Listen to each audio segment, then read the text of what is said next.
Pro Group Management, workers' comp that works for you.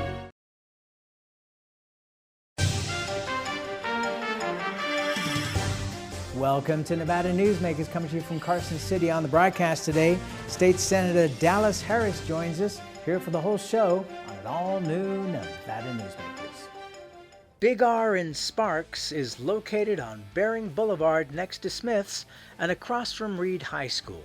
It's a 50,000 square foot hardware store and a whole lot more. It's huge, with clothing, power equipment, tools, and of course, hardware. Big R is located on Bering Boulevard in Sparks, next to Smith's and opposite Reed High School. Big R, hardware, and a whole lot more. The Do It Right guys at Nevada Heating have one mission. Your furnace breaks down today? We fix it today.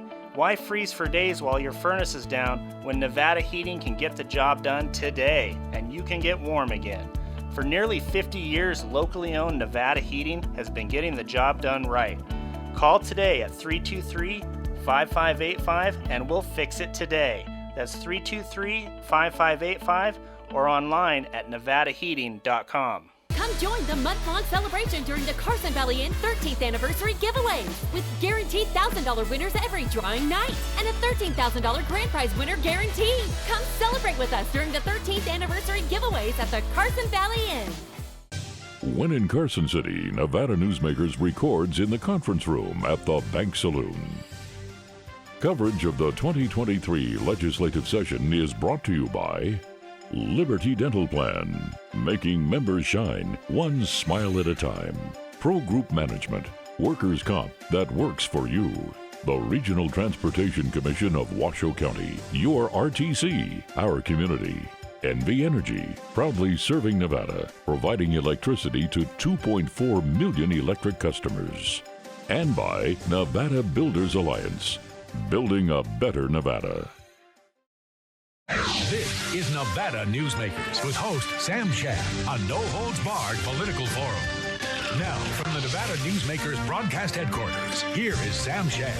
And back on Nevada Newsmakers, coming to you from Carson City. We're here at the Bank Saloon in the Conference Center here with State Senator Dallas Harris of District 25. Always a pleasure to have you on the program. It's always a pleasure to be here. I meant to email you, District 11. Oh, at District 11. That's I am right. so sorry. No, it happens. It does indeed, and we like to correct things here. So your committees, you're Chair of Growth and Infrastructure, Vice Chair of Senate Judiciary, and you're a member of Senate Finance. That's right. So it is a busy session for you. Very busy. I have to ask you a personal question right off the bat. Okay. Taekwondo, you're a second-degree black belt. That's right. How did you get into that? My parents. When I was about 6 years old, my mom was throwing me into everything from ballet to softball to tap dancing, and Taekwondo is what stuck.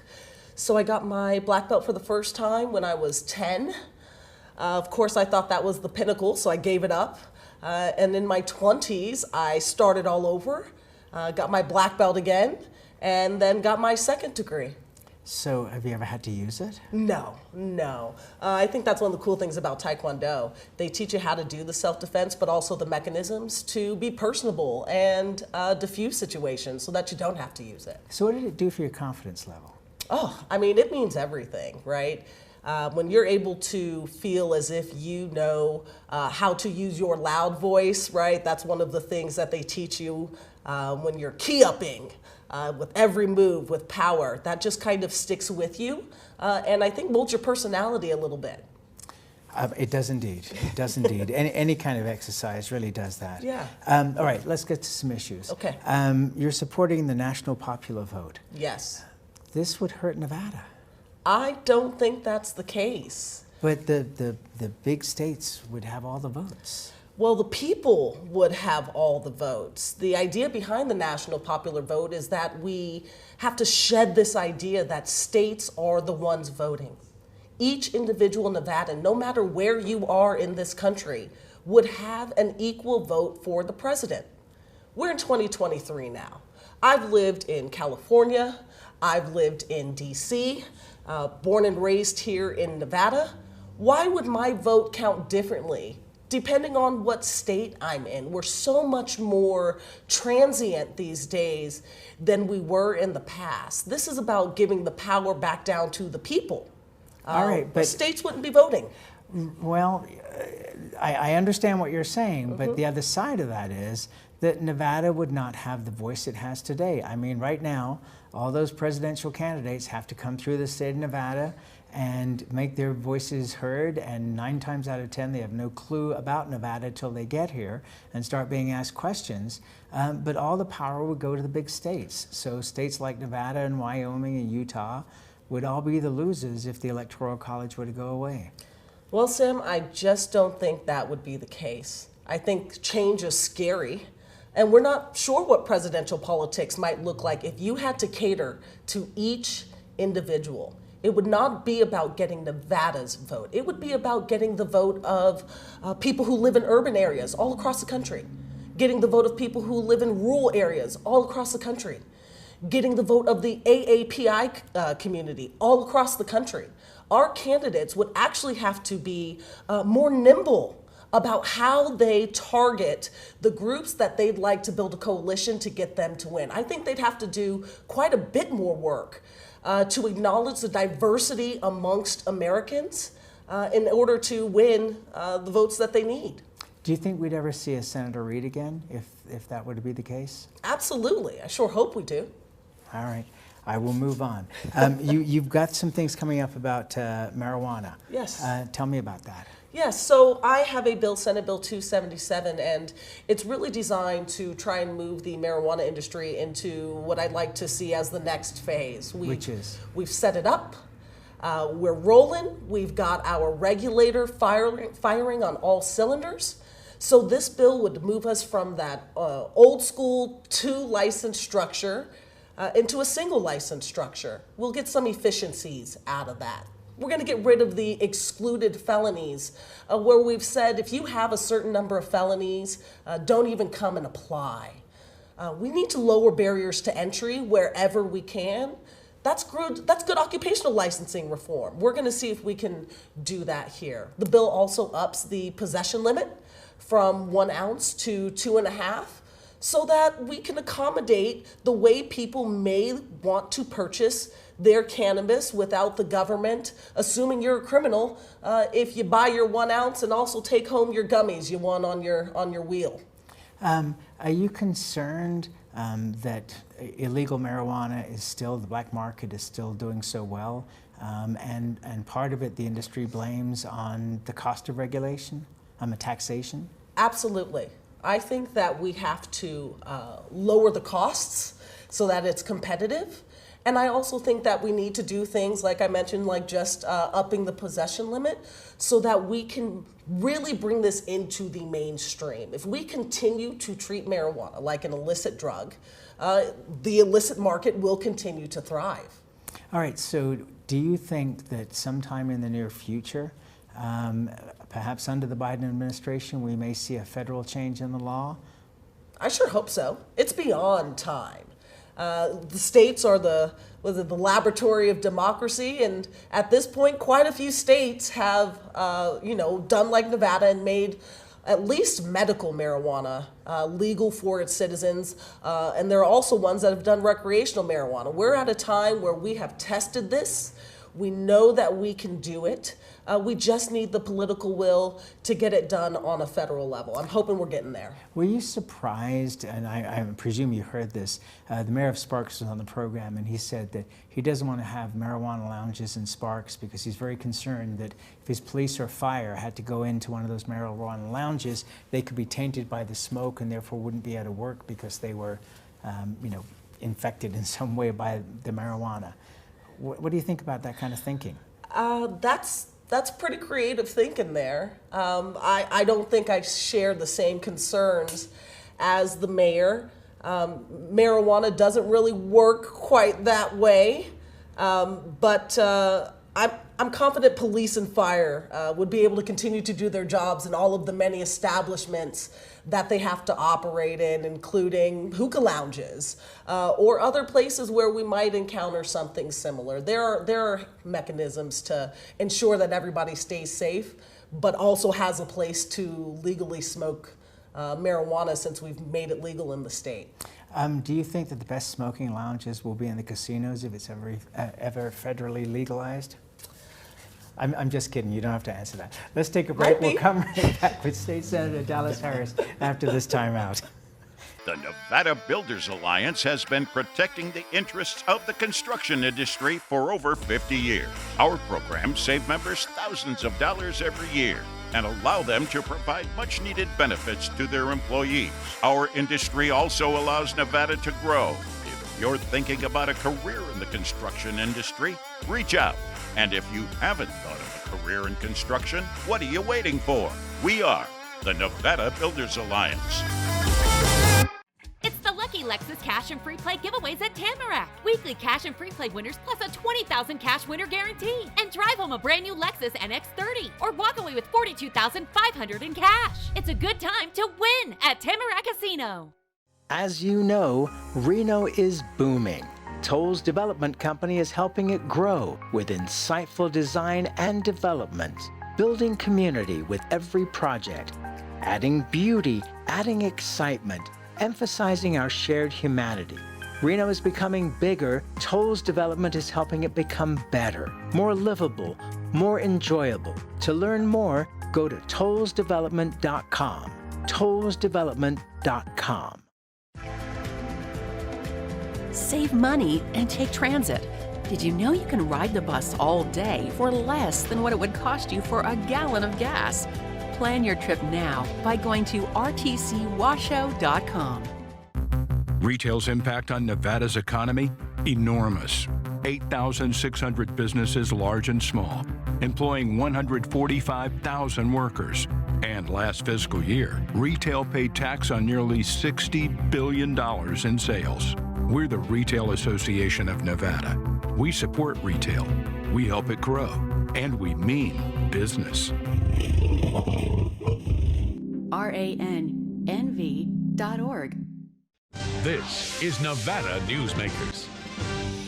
And back on Nevada Newsmakers, we continue our conversation with State Senator Dallas Harris of District 11. Let's hit some other issues here. First of all, you know, you are the chair of Growth and Infrastructure, so I got to ask you about Ivanpah, the airport that's coming, the secondary airport to Las Vegas. Yes. Is Rosemary Vasiliadis, the head of the Clark County Aviation Administration, coming to talk to your committee? I could have her in. That's a great idea. We haven't put that on the agenda, but I'm sure the committee would love to hear from her a little bit more about that secondary airport. And if my committee members are interested, we'll bring her in to give us a little brief on it. I'm surprised that you don't know more about it already from them. Yeah, so I have had people in my office early on in the session talking about the plan for the secondary airport, but it hasn't come back across my desk quite yet. What can you share? I mean, first of all, how big is it? Is there money from the state that's going to be needed to make this happen? Is it all going to be federal money? How's it going to work? Yeah, Sam, those are details that I don't have. Otherwise, I would share with you, but I'm sure I'll be learning quite a bit more about it as the potential project moves further. Yeah, my understanding is from Andrew Diss, who was on the program from the Morello Group, that Rosemary addressed a group of gaming folks on the Strip a couple of months ago, talking about coming to the legislature. So I was kind of wondering what she was coming to the legislature for, unless it was just an informational thing. Yeah, as I mentioned, I've heard about the plan. It wasn't from Rosemary Vasiliadis, but I'm open to have conversations and learn a bit more as the time comes around for us to make some type of decision to either get this thing going or not. Wouldn't it be one of the biggest infrastructure projects that we've seen? I mean, potentially bigger than Allegiant Stadium or the Sphere? Most likely. I mean, multiple billions of dollars? Yeah, most likely over quite a bit of time. Right. But from what I have heard, it may be needed. Right. Well, I mean, they put out to the press, I think Rick Vallada wrote the article, that the airport will be out of gates by 2030, but Ivanpah won't be ready to go until 2037. That seemed to me to be crazy that you would have a 7-year lag between opening up more rooms on the Strip and not having the air to be able to take care of that? Yeah, well, I'm happy that we are getting the conversation started now. Right here on Nevada Newsmakers. Well, I can tell you, I think there's quite a few things that we are more than 7 years behind. And so let's see how this project goes and what the plan is to handle our traffic in that 7 years. We know Las Vegas is continuing to boom, and with that brings some growing pains. But I'm confident that we'll be able to get it figured out to accommodate all our guests who want to come and visit our beautiful state. To say the least. Death with Dignity. Yes. Edgar Flores is leading the charge on this. Do you think it has a better chance this session than previous sessions? I sure hope it does. I think we've got the votes in the Senate to get it done. I haven't done any vote counting in the Assembly side, and I also haven't talked to the governor. So we'll see. You know, as you mentioned, Edgar's leading on that. I think he's doing a great job. There was another very emotional hearing, and he always handles those very well as the chair, Senator Dunyate. And so I think we've got the best chance we've had so far of seeing some movement on this one. All right, let's take another break. We'll be back with State Senator Dallas Harris after this timeout.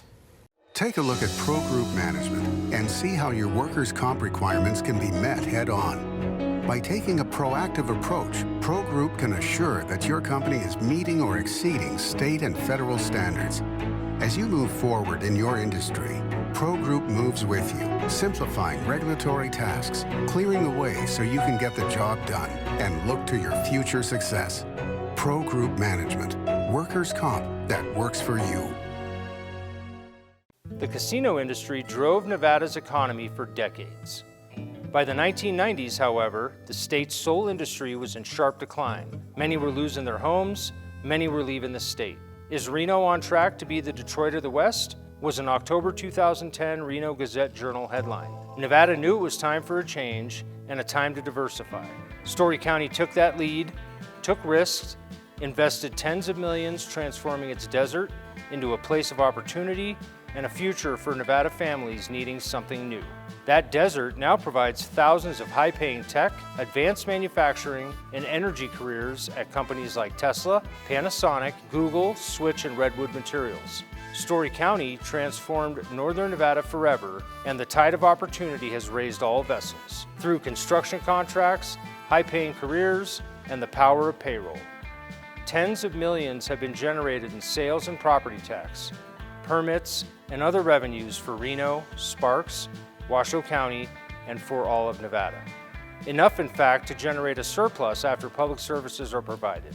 And best of all, a sustainable economic climate has been created, enabling our children to stay in Nevada and live prosperous lives in their home state.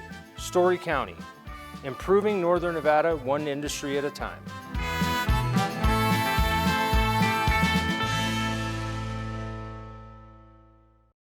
Located in the heart of Carson City, the Bank Saloon is a historic watering hole with a modern feel.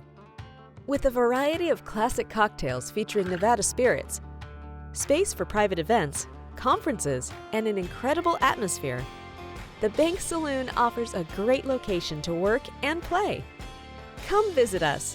Located at the corner of 5th and Carson, we'll save you a drink. This is Nevada Newsmakers. And back on Nevada Newsmakers, we continue our conversation with State Senator Dallas Harris of District 11. Okay, what are your thoughts on the recent expulsion of the two young black lawmakers from the Tennessee legislature? What did you think about all that? Oh boy. You know, my first thought actually was, well, geez, Tennessee, your racism is showing a little bit. You might want to cover that up. I was appalled at the idea that they would even try to expel 3 of their members for exercising their free speech at the state legislature. That in itself is beyond the pale.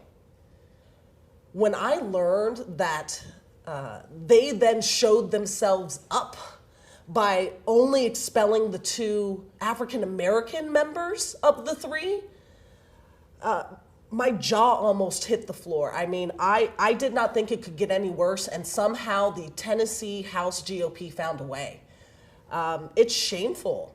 And in 2023, we all have to call it what it is. There's just no other explanation for what we saw, and I am so happy that Nashville sent Justin Jones right back to the legislature to send the correct message that this was not going to stand. And I'm not from Tennessee. I do know some folks there, but I sure do hope that no matter who you are, you're pretty darn angry about what happened.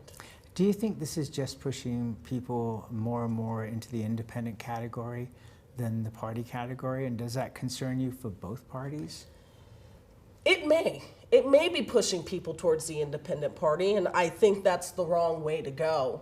I don't think there's one Democratic-ran state legislature that has expelled Republican members for protesting in front of the state legislature. There is, in my mind, a very clear difference between how Republicans are running their state houses and how Democrats are running theirs, whether that be on policy lines or just general discourse and civility.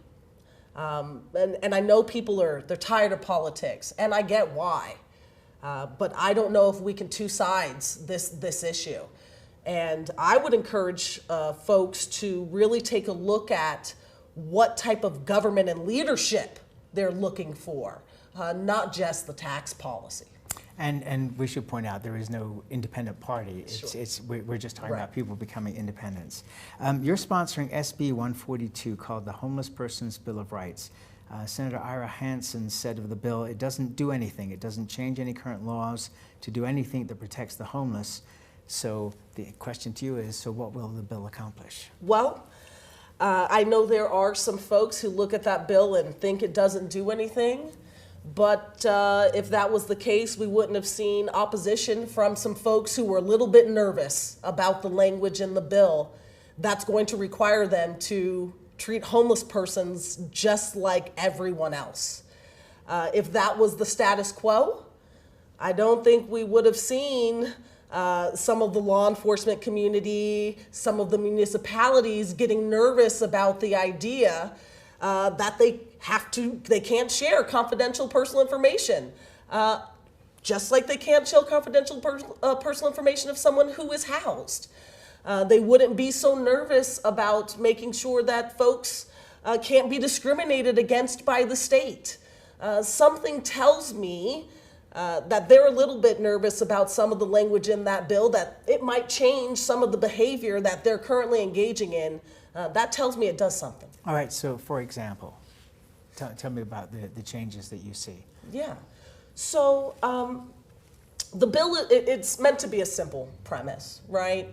And it says that all Nevadans have the exact same rights. Your right to move about in public spaces freely in the same manner as anyone else. The right to emergency services like anyone else. The right to, again, not have your confidential information shared, but only in accordance with state and federal law.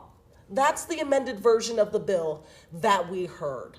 And some of the concerns in the opposition were, well, we don't know if this is going to stop what we're currently doing with the homeless population. That tells me they're a bit nervous about complying with current state and federal law when it comes to our unhoused population. I think that highlights why the bill is so important. What do you think the resolution is, and have you seen it anywhere across the country of where we are on the way, let alone getting to solve the problem of homelessness? I think it's a really big, large problem with multi-factored issues, and that's where the government doesn't always do its best, right? Those are some of the hardest problems for us to solve as a society. The ones where there are a myriad of social factors that we have to attempt to address. I've heard that there are good models across the country, but I don't think we've solved this problem quite yet. I would like to see the state of Nevada put together a zero homelessness policy and put some dollars behind that. We need some intent, we need a plan, and we need to put the fuel behind it, which is the bucks. What do you think, though, about the homeless that say, we don't want to be housed, we want to live the lifestyle that we live? What's the answer to that? Yeah, two things. One, I think that is a very small portion of the homeless population. They exist, but that is not a majority of the people who don't have shelter. Two, this is America. And it should not be illegal to live your life the way you want to live it, because I don't think that's how you should live your life, or someone else doesn't think that's how you should live your life. Frankly, the conservative in me says if you want to be homeless, if you are not committing any crimes, that is your right. And that's where we have to leave it. An interesting place to stop. Thank you so much for doing this, as always. Thank you, Sam. And if you have time, please come back before end of session and let's talk more. Anytime. Thank you, and we'll be right back. Imagine a magical garden that feeds Carson City's hungry and homeless, teaches our high school students agriculture, creates hanging floral displays to beautify downtown, and yet charges nothing. It's not magic. It's the Greenhouse Project. It's real, it's growing, and it needs your help. Go online to carsоncitygreenhouse.org so together we can grow it forward. Southwest Specialties has been making the homes and businesses of Nevada beautiful for more than 20 years. Their experienced designers and craftsmen create the walkways, backyards, water features, and a variety of outdoor cooking areas that add curb appeal and value to your investment. Call today or visit them at their website and see how they can make your outdoor spaces special. Southwest Specialties, creative, distinctive, beautiful. With Nevada's only transplant center and verified burn center, the science is here. With award-winning cardiologist and the state's only dedicated heart failure clinic, the talent is here. With Nevada's most advanced robotic surgery, the technology is here. And with the Silver State's only designated pediatric trauma center, hope is here. All because we are here. UMC. When in Carson City, Nevada Newsmakers records in the conference room at the Bank Saloon. Coverage of the 2023 legislative session is brought to you by Liberty Dental Plan, making members shine one smile at a time. Pro Group Management, workers' comp that works for you. The Regional Transportation Commission of Washoe County, your RTC, our community. NV Energy, proudly serving Nevada, providing electricity to 2.4 million electric customers. And by Nevada Builders Alliance, building a better Nevada.